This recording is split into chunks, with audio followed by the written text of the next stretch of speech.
All right, guys, now after you get the pass from this double underhook pass situation from the half guard, there are some things to consider. One of them being, how do you go to a traditional side control position?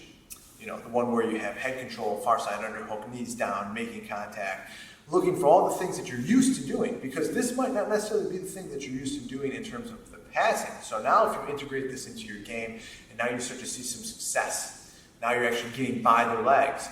But you're getting by their legs and now they're either tipping you or they're, as you're transitioning back into a north-south position, because that's where your strengths are in terms of attacks, you're finding that you're losing position in the regarding, or they're sweeping you all the way over again. Those things are common and we need to avoid them. So what we're going to do now is we're going to learn how to establish that traditional side control after we pass. Okay, so we're going to work right off the knee cut pass off of this double underhook. So we get here, we fold, we clamp, we use our upper body. The surface area contact is so important. I cannot overemphasize it. We get this hip. We smash down. We're looking for the underhook. Start at their elbow, coming inside. Putting pressure on their leg by bringing ourselves forward. He starts to kick his leg out. I get the other underhook. I hook my leg to my butt. My other foot comes in. I'm looking to trap from here. Okay? Once I get here, I stretch them out. My toes come into this position. I start to shake, break this down. And once I start to break this down, my knee comes out. My foot steps far away, clears enough space so I can turn to my hip. Now, once we're to our hip, this is where it goes wrong for a lot of people. Okay? The first thing people do is they pick their head up. They get their hip down, they pick their head up. The problem with that is your head was already in a safe, secure spot. There is no reason to pick your head up yet. If I pick my head up, it allows my partner or my opponent to then immediately start to frame against my face. And wherever my head goes, my body's going to go. So if I'm down and my head is down from here, it's easy for me. He can start punching me in the head. Well, I can't. It's really hard for them to get out because I'm protecting my head, so they can't push my head off the center line, which I'm trying to create here.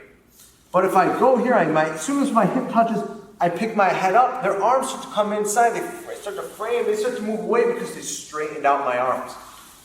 The more bend I have in my arm, the more control I have of that. Always keep that in mind. When you're talking about controlling the other person, the more bend I have in my arms, like I'm curling them towards me. I don't have to necessarily be using tons of strength, but I have to be using this angle. It allows me to control the person better. The more they straighten me out on their terms, straighten my arms out, the harder it is for me to control them, the more space there's going to be traditionally, and the more likely they're going to escape. So once I end up here, my head stays down. And what I'm going to do now is I'm going to run my head over the top of their chest so the top of my head touches the bottom of their chin. Now, when you do this, it's very simple to get a little overzealous and start pushing your head into their face over and over again. It's not necessary.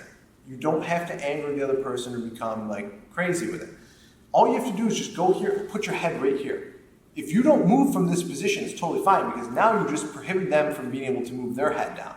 And you've also put yourself in a position where they can't really start to push your head because you're underneath their chin. And again, the range of motion of their arms is really weak from this position. So I'm here, I'm just going to slide my head up underneath their head. He can start trying to underhook and start to pummel or start to frame and everything here. All I'm doing is I'm pulling down on the underhooks. I'm maintaining that angle in my arms.